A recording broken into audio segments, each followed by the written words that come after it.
Natagpo ang pira-piraso ang katawan ng babaeng to sa kagubatan. Bakit? At sino ang gumawa? Teka, kwento ko sa inyo. Siya si Norife Herrera. Tawagin nating Janie. Kasi yan yung palayaw niya. Pinanganak at lumaki sa Pilipinas. Nakapagtapos ng 2 business degree. Isa na dito ang Master of Business Administration na natapos niya sa isang university sa Singapore. Then, bumalik siya ng Pinas para magtrabaho sa mga malalaking multinational corporations. Year 2007, 24 years old na si Janie, siguro naisip niya, tumatanda na ako, kailangan ko na mag-asawa. So nagpakasal siya sa matandang Amerikano. Ito, si Lawrence Jones.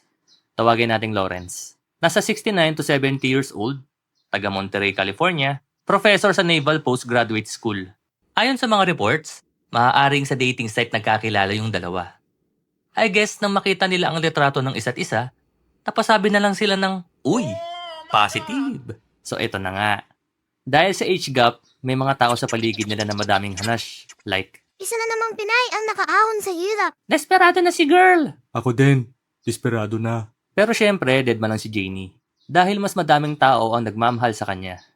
Si Janie kasi, mabait, mapagbigay, at relihiyoso.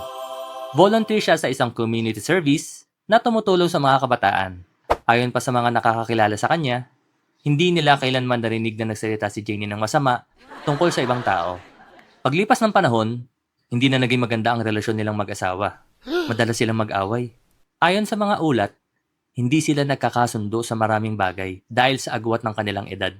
2012, 5 taon ang lumipas, mas lumala pa ang tensyon sa relasyon ng mag-asawa. Narealize ni Janie, grabe, ang lala na niya.